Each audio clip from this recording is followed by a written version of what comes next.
나마스테. 환영합니다. 반갑습니다.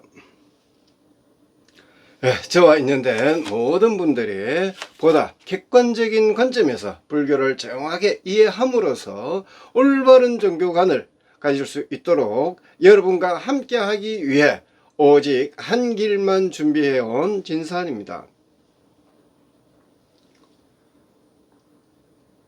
우리가 이 불교를 비롯한 어떠한 종교관을 가질 때에는 보다 정확하게 알고 이해하기 위해서는 우선 인류의 발단과 변천 과정 그리고 배경 등을 먼저 이해해야 할 것 같습니다.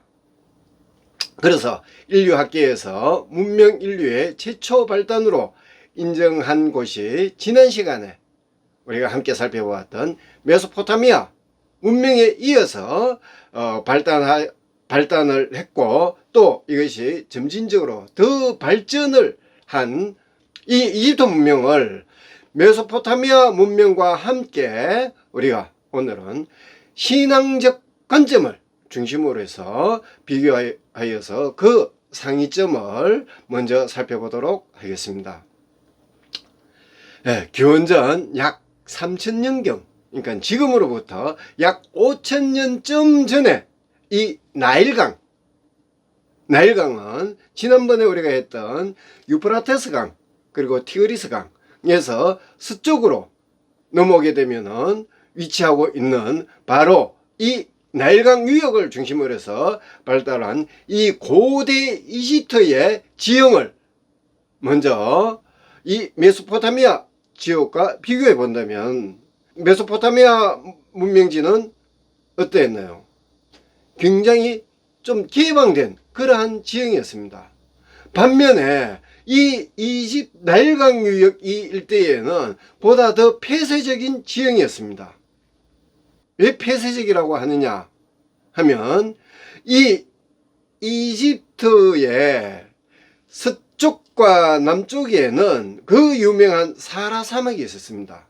그리고 이 동쪽에는 바로 홍해가 쭉 내려오면서 바다로 연결됩니다. 북쪽에는 또 지중해가 가로막고 있습니다. 그래서 외부로부터의 침입이 자연히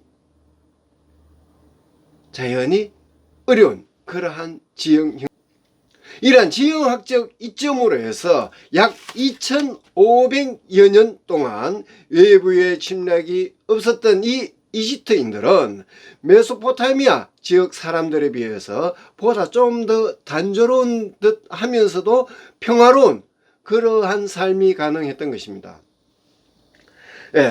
사상적 그 이념의 철학성은 이렇게 지형의 환경에 의해서 많은 영향을 받는다고 볼 수 있겠습니다. 이를테면은 인도죠. 인디아에는 인디아 나름대로의 어떠한 지형적인 환경에 의해서 거기에 맞게끔 또 신앙적인 요소가 발전을 하면서 사상적인 이념이 체계가 잡혔고, 우리 한반도는 한반도대로의 어떠한 지형적인 그 이점에 따라서 오늘날 우리 한국인들만의 고유한 성격이 형성되는 것이죠.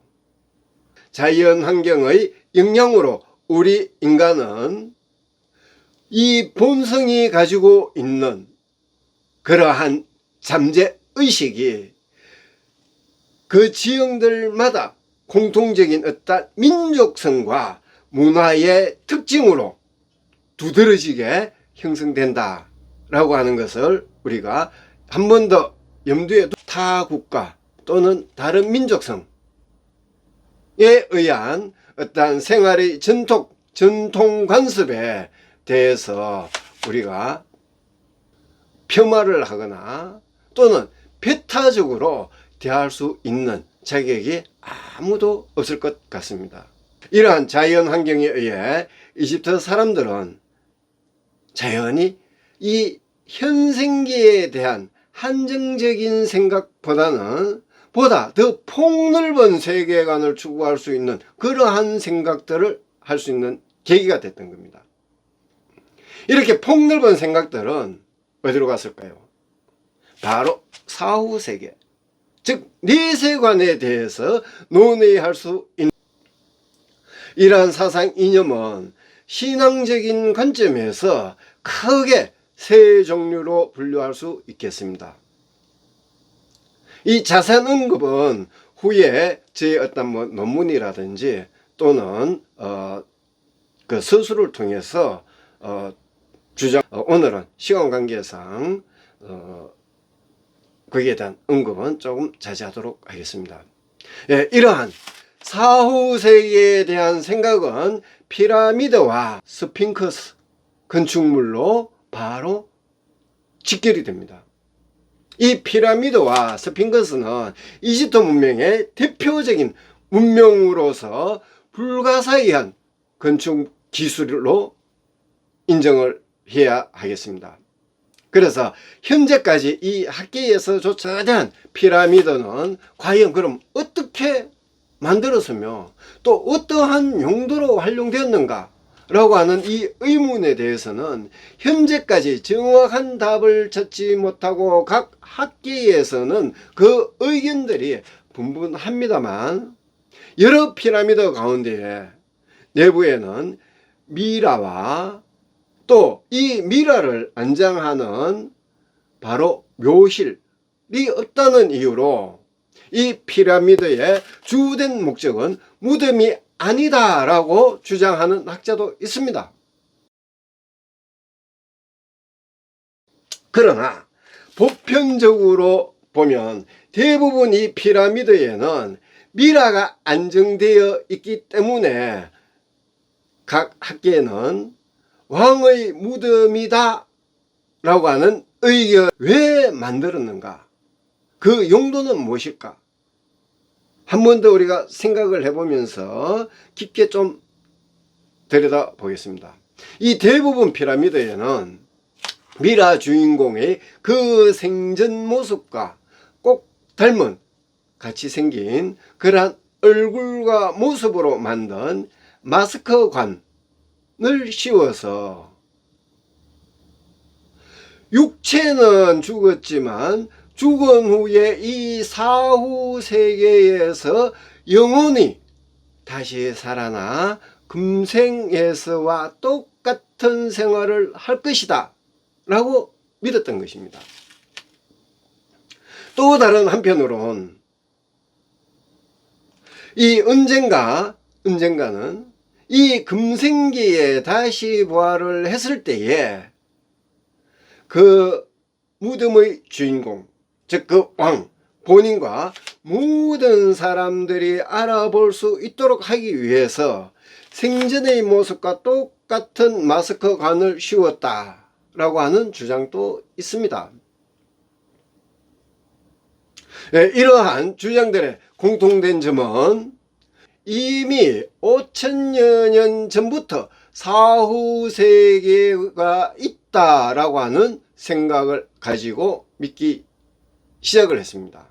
그 사후세계에는 우리가 믿고 있는 바로 염라대왕과 같은 역할을 하는 창조주의 큰아들, 그리고 농업의 신으로 부르는 오시리스의 그 심판을 받는다 라고 생각을 했습니다. 그 심판의 결과는 즉 다시 이 금생으로 부활을 할 것인가 아니면 극락세계로 갈 것인가 라고 하는 이 심판의 결과는 그 기준을 어디에 뒀느냐, 바로 양심에 뒀습니다. 그 이유는 왜 양심에 두고 있다라고 하는 것을 우리가 주장을 하느냐 하면, 양저울에 한쪽에는 깃털을 둡니다. 새 깃털. 그리고 또 한쪽에는 바로 이 심장을 올립니다. 그래서 양쪽의 무게에서 이 깃털보다는 이 심장이 더 가벼우면 이 미라는 다시 부활을 할 수 있다라고 생각을 했던 것입니다. 이렇게 오시리스의 심판에 따라서 부활을 허용을 받게 되면은 금생으로 다시 되돌아올 수 있지만, 만약에 와서 보니까 미라가 없어요. 이렇게 미라가 없으면은 부활을 할 수 없다 라고 또 다른 한편으로는 믿었던 것이죠. 그 반면에 이 금생에서 또 만약에 나쁜 일을 많이 했다, 즉 깃털이 오히려 더 심장보다 무겁다 라고 했을 때에는 이 금생에서 악업을 지었다 라고 판단을 하여서 바로 이 아뮤브라고 하는 그 신에 의해서 아뮤브 벌을 받게 됩니다. 이렇게 전래된 그 본질을 우리는 크게 두 가지 관점에서 해석을 할 수 있겠습니다. 그 첫째로, 왕으로 살아 있을 때에 모든 민족들, 타민족들, 그리고 내가 관장하고 책임을 졌던 모든 백성들이, 주변 사람들이 편안하고 안락한 생활을 할 수 있도록끔 좋은 일, 즉 선한 업적을 많이 남기라고 하는 그러한 뜻으로 풀이할 수가 있겠습니다. 이러한 논리는 다른 사람과 민족을 괴롭히지 말고 나쁜 일을 하면은 벌을 받는다 라고는 논증으로서 불교에서 말하는 인과응보 설과 상통한다 라고 볼 수 있겠습니다. 자, 다음 또 다른 하나는 우리가 다음 시간에 함께 살펴볼 바로 이 인더스 문명, 이집트 문명에 이어서 발전한 이 인더스 문명의 핵심 요지가 되는 바로 이 브라만교,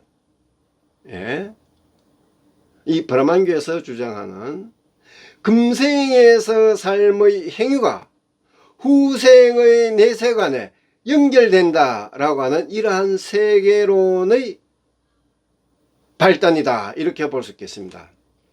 이와 같은 이러한 범주에서 기독교의 핵심 요지가 되는 이 부활론은 이미 이 이집트인들에 의해서 확립이 되었던 것입니다.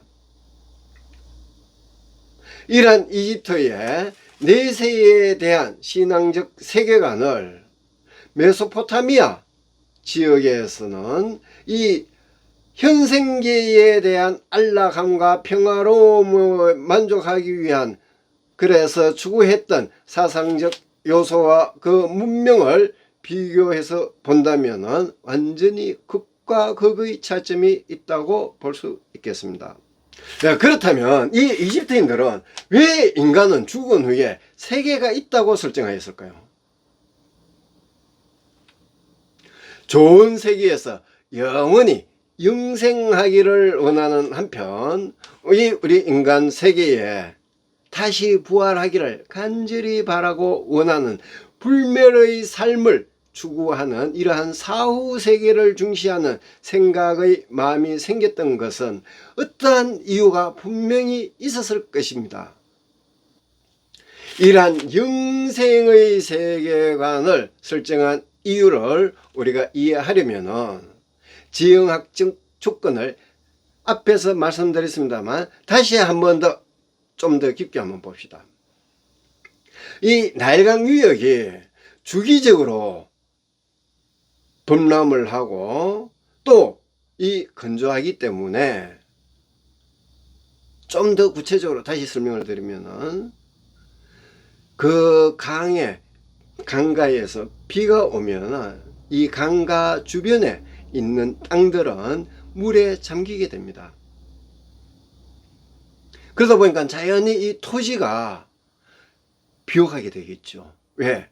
좀 있으면은 물이 다시 빠져나가니까 토지가 자연히 비옥하게 됩니다. 그래서 어떤 적절한 시기에는 그냥 씨앗만 뿌려주면 농사가 굉장히 잘 됐습니다.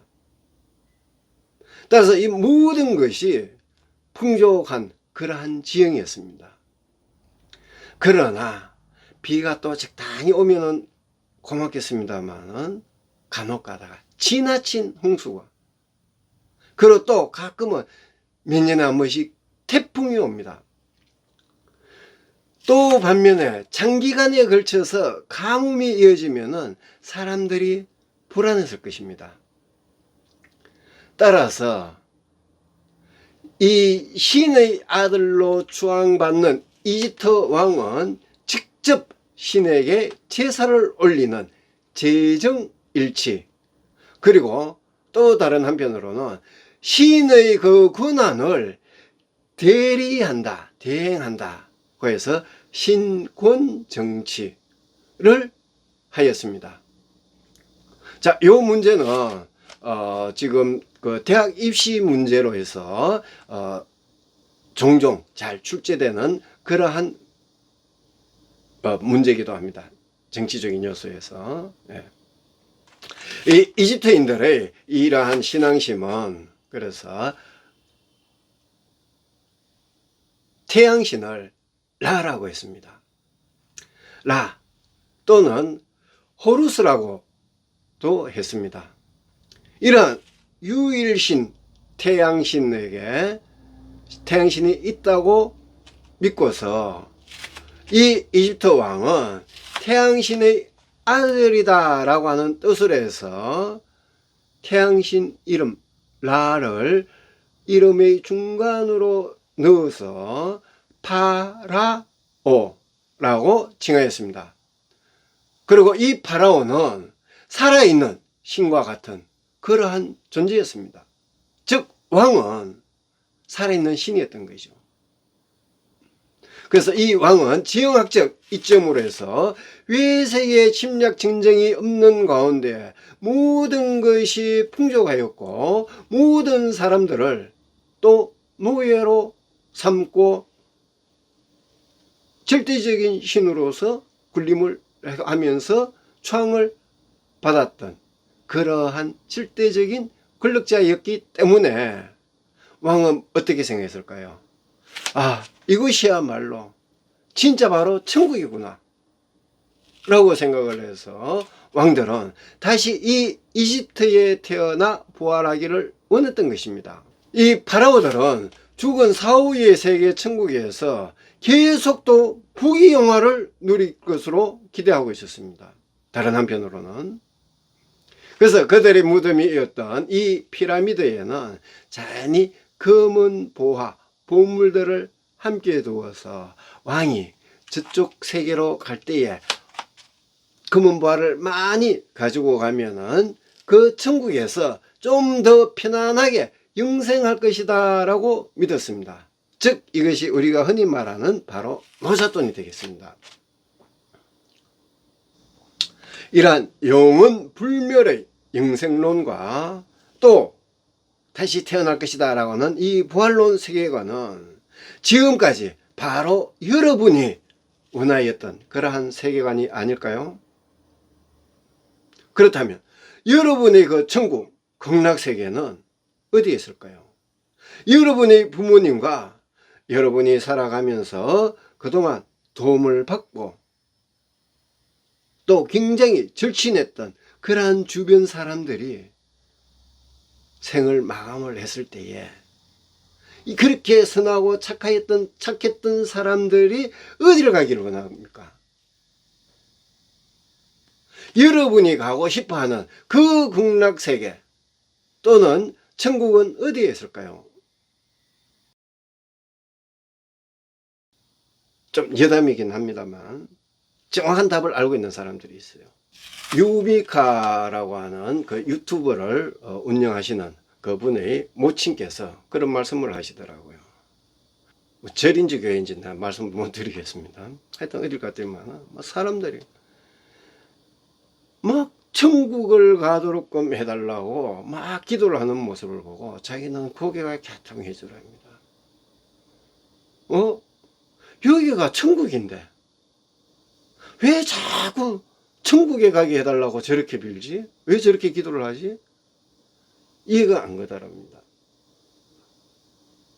북한에서의 그렇게 암묵했던 생활을 하다가 와서 보니까 이를테면 우리가 흔하게 아무 생각 없이 사용하고 있는 전기불부터 시작해서 물이라든지 이런 모든 것들이 자기 그 전에 생활에 비해서는 완전히 다른 세계에 와 있다 보니 비교를 하면서 이것이 바로 극락세계다 라고 하는 생각을 했다고 합니다. 저는 그분의 말씀이, 그리고 또 다른 탈북민들이 거의 공통적으로 대부분이 하시는 말씀을 봤을 때에 제가 보기에는 그분들이 다시 자기가 원했던 이러한 세상에 부활한 것이 아닐까요? 어디 있는지 저도 솔직히 모릅니다. 그런데 여기에 대한 답을 찾기 위해서는 우리가 조금 더 깊게 들여다 봅시다. 봤을 때, 자, 그렇다면은 우리 불교 쪽에서 부처님께서는 극락세계가 있다고 했을까요? 없다고 했을까요? 극락세계는 만약에 있다면 어디에 있을까요? 그리고 열반, 즉 니르와나, 빨리어로 이 열반 니르와나라고 합니다. 니르바나라고 하는 분들이 있는데 니르바나가 아니고 니르와나, 니르바나 할 때 V를 비읍 발음으로 내는 것이 아닙니다. 니르와나. 일반의 세계는 과연 어떻게 하면 갈 수 있을까요? 이 문제에 대한 화두를 두고 우리가 각자 한 번 더 곰곰이 여러분들이 생각을 각자가 일단은 해봅시다.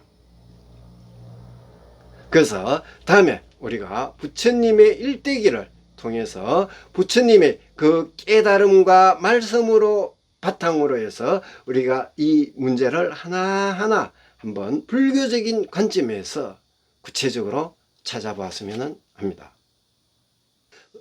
로마 시대로 이제 넘어옵니다. 자, 이 로마 시대에는 바로 탄생하시는 분이 예수님이십니다. 이 예수님의 그 사후 세계관에 대해서 우리가 다음 시간에 사후 세계관과 한번 비교해 보도록 하겠습니다. 예, 귀한 시간 끝까지 함께 해주셔서 감사합니다.